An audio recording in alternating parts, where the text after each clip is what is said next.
प्रिय विद्यार्थियों, मध्यकालीन भारतीय इतिहास के स्रोत इस अध्याय की छठी कड़ी में आपका स्वागत है। हम लोगों ने अनेक इतिहासकारों की बात की, उनकी लिखी हुई किताबों की बात की। इसी सिलसिले में एक किताब का जिक्र करना चाहूँगा, वो है अमीर तैमूर की आत्मकथा। तैमूर का जन्म 1334 ईस्वी में और उसकी मृत्यु है वो मृत्यु 1405 ईस्वी में हुई थी और 1398-99 में दिल्ली में जो उसने किया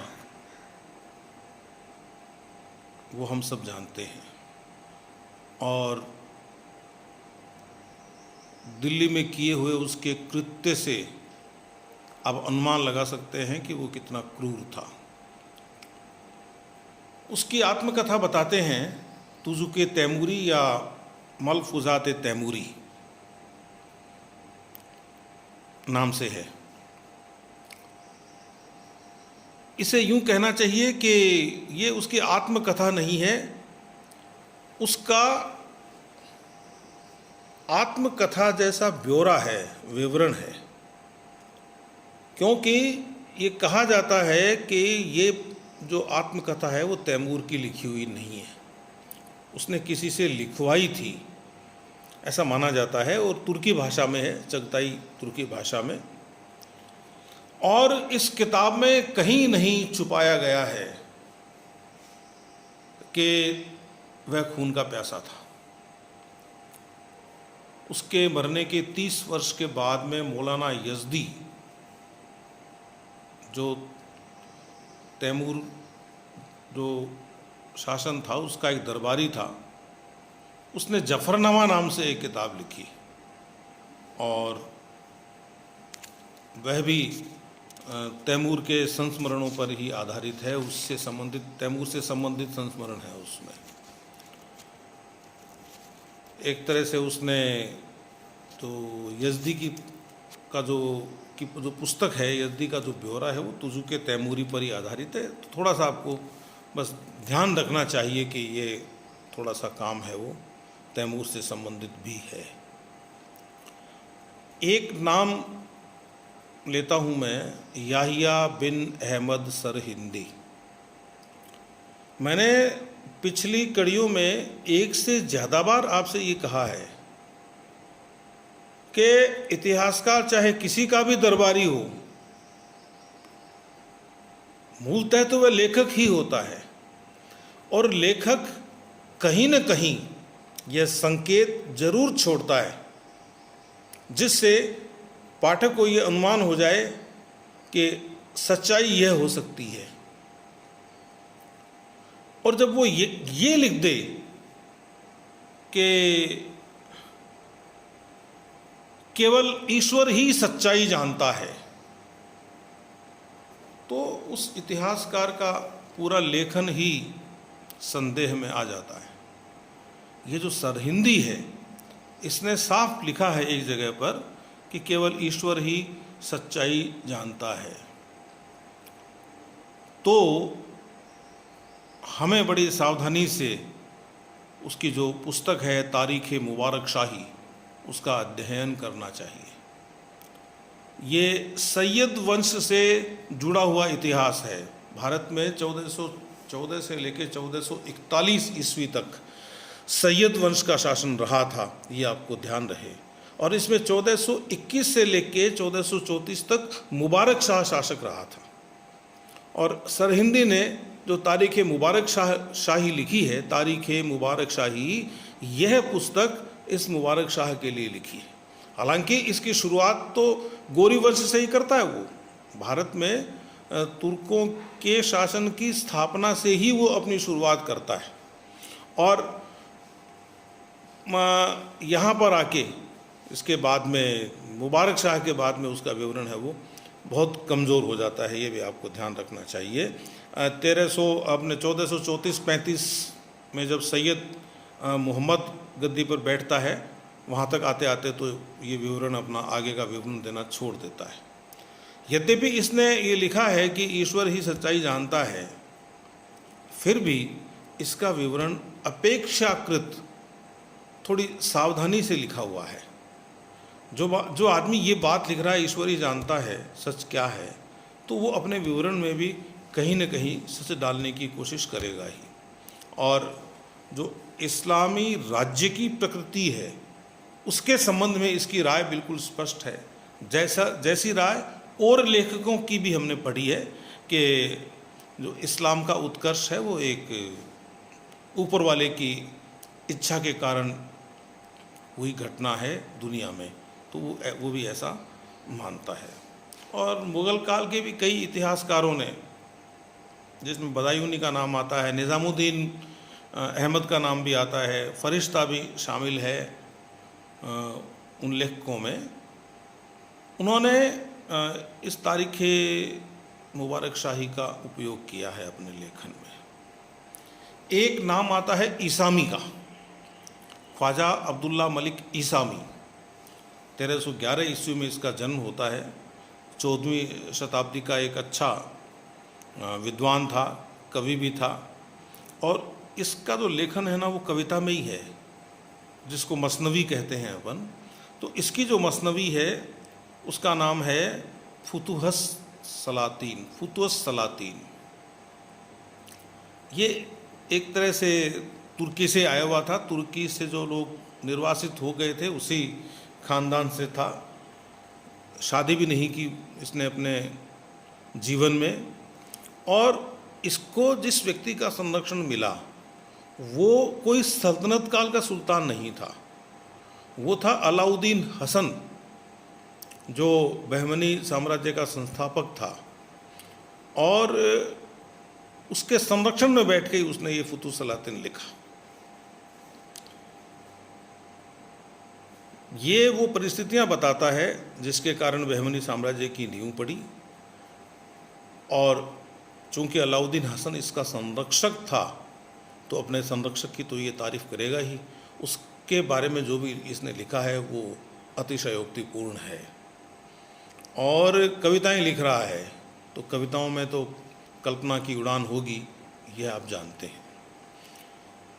मोहम्मद तुगलक के बारे में ईसामी का दृष्टिकोण आलोचनात्मक है। आलोचना से भी आगे बढ़कर वो उसकी बुराई करता है, चाहे राजधानी परिवर्तन का मामला हो, चाहे और उसके नवाचार हों, सभी में ईसामी को एक शासक के रूप में मोहम्मद तुगलक अच्छा दिखाई नहीं देता है। उसने तो ये कहा भी कि ये अपने जो मोहम्मद तुगलक है ये अपने ज़माने का सबसे बुद्धिमान मूर्ख सुल्तान है, यहाँ तक वो उसको कहता है। तो ये एकमात्र सोर्स है इतिहास का, आप लोगों को ध्यान रखना चाहिए कि जो नासिरुद्दीन महमूद है 1246 से लेकर 1266 ईस्वी तक जो सुल्तान रहा, उसके समय के अंतिम वर्षों की घटनाओं का विवरण हमें मिलता नहीं है आमतौर पे। 1259 से लेकर 1266 तक का विवरण है वो ये देता है। इस विवरण को आप लोगों को ध्यान होगा मिन्हाजुस सिराज ने छोड़ दिया था अपनी किताब में, है ना, तबकात नासिरी है उसकी किताब। और बर्नी ने भी अपनी तारीख़ फ़िरोज़ शाही में उस दौर का विवरण लिखा नहीं है जो हमें यहाँ मिलता है। तो बीच की जो खाली जगह है ना उसको भरने का काम ये करता है। और इतिहास के बारे में इसकी एक टिप्पणी मिलती है ईसामी की। ये कहता है कि भाई इतिहास जो है उसकी गति पहले से निश्चित दैवीय प्रारूप से होती है।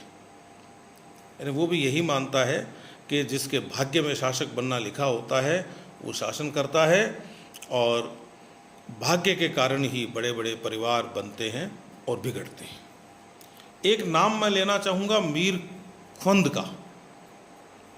मीर ख्वंद खुरासान का था और वहाँ की राजधानी हेरात में इसका परिवार रहता था। वहाँ के राजा का एक मंत्री था जिसका नाम था अली शिर। यह अली शिर के संपर्क में आया और उसने 2 खंडों में एक किताब लिखी थी रोज़तुस सफ़ा। मतलब होता है शुद्धता का उद्यान, शुद्धता का बाग, शुद्धता का बगीचा। ये मध्य एशिया का इतिहास है और चंगेज़ खां का, तैमूर का, उसके वंशजों का इतिहास है। खास बात यह है कि ये कहता है कि मैंने 19 तो अरबी और 22 फारसी इतिहास पढ़े हैं और उनके आधार पर ही मैं ये वर्णन कर रहा हूँ। तो थोड़ा सा इसके बारे में ध्यान रहे। जब आप इसकी बात करेंगे ना, तो फिर खोंडा मीर की बात भी करनी पड़ेगी, जो इसका दोहता था, जो इसकी बेटी का बेटा था, दोहित्र था इसका। उसका नाम, वास्तविक नाम तो गयासुद्दीन था, लेकिन वो खोंडा मीर के नाम से प्रसिद्ध हुआ। और उसके नाना का जो संरक्षक था अली शिर, वही इसका संरक्षक बना मीर खोंड का, और उसने उसको लाइब्रेरी का चार्ज दिया था कि ये लाइब्रेरी तुम देखो। छोटी सी उम्र में लग गया था ये लाइब्रेरी के काम में। तो इसकी जो किताब है खुलासत उल अखबार, ये किताब तो इसकी बहुत जल्दी आ गई थी, बहुत छोटी उम्र में आ गई थी। परिस्थितियाँ ऐसी हुई कि ये जब बाबर भारत आया तो ये बाबर के संपर्क में आ गया, और इसकी जो किताब है, बाबर के संपर्क में आने से इसको क्या है कि थोड़ा राजकीय संरक्षण मिल गया और अच्छा मिल गया। तो ये भारत में मुग़ल शासन की जो स्थापना है उसकी सूचना देता है, उसका विवरण देता है। और भारत में ही उसने अपनी किताब है वो हबीबुस सियार, उस किताब को पूरा किया था। और ये तुगलक शासकों को छोड़कर दिल्ली के अन्य शासकों का विवरण देता है, आपको ध्यान रखना चाहिए। और जो इसकी पहले वाली जो किताब है खुलासतुल अखबार, इस किताब में उसने क्या किया कि जो भाग शुरू में करके छोड़ दिया था कम उम्र में, बाद में उसमें कुछ चैप्टर्स उसने, कुछ भाग उसने भारत में रहकर जोड़े और उस इतिहास को बढ़ाकर वो 1528 तक ले गया। बाबर के मरने के बाद में ये हुमायूं के दरबार में रहा, और उसने एक रिसर्च, उसको क्या कहेंगे, रिसर्च पेपर तो नहीं कहेंगे, लेकिन उसका एक रिसर्च का प्रोजेक्ट ज़रूर उसने पूरा किया, कानून हुमायूनी के नाम से। ये आपको ध्यान रखना चाहिए। और उसकी इच्छा ये थी कि मैं जब मर जाऊं तो मुझे दिल्ली लाके दफनाया जाए। वही हुआ। ख्वाजा इसको अमीर खुसरो और निज़ामुद्दीन औलिया के पास में लाके और दफना दिया गया। तो अब ये तो कुछ लेखक थे जो जिनकी किताबें हैं और जिनकी किताबें विवरणों से भरी हुई है। कुछ ने सोर्सेज दिए हैं, कुछ ने नहीं दिए, कुछ ने तारीखें दी है, कुछ ने तारीखें नहीं दी, कुछ ने तारीखें दी हैं तो उनका क्रम नहीं दिया, किसी ने दिया। सबको मिलाकर देखने से, सबका विस्तृत अध्ययन करने से हम मध्यकालीन भारतीय इतिहास लेखन के प्रति अपनी दृष्टि बना सकते हैं, अपना एक दृष्टिकोण दे सकते हैं। इसके आगे का जो विवरण है, जो मैं आपसे 7वीं कड़ी में बात करूंगा, वो है मध्यकालीन भारतीय इतिहास लेखन में यात्रा वृत्तांतों का क्या महत्व है। तो जब तक हम यात्रा वृत्तांतों की चर्चा करें, तब तक आप अब तक जो हमने किया है प्राचीन और मध्यकालीन भारतीय इतिहास के स्रोतों में जो पढ़ा है, उसको एक बार पुनः देखें, क्योंकि अब हम सल्तनत काल के ऐतिहासिक स्रोतों को पूरा करके और फिर मुग़ल काल के ऐतिहासिक स्रोतों की ओर बढ़ेंगे और उसमें अपनी गति अपेक्षाकृत तेज़ होगी। यात्रा वृत्तांतों के बारे में तो आप जानते ही हैं कि लिखने वाला है वो एक यात्री के रूप में होता है, और वो उसकी जो दृष्टि है, उसका जो नज़रिया है, वो जिस क्षेत्र से वो आता है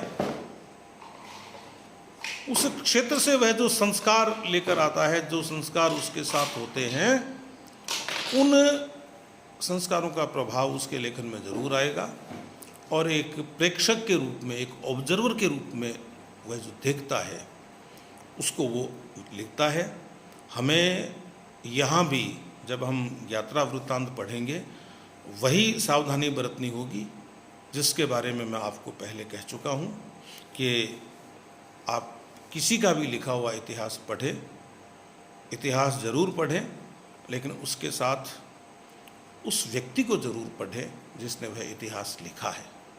इतिहास के साथ साथ इतिहासकार को हमें अवश्य पढ़ना चाहिए, तो आज के लिए इतना ही, फिर मिलेंगे, नमस्ते।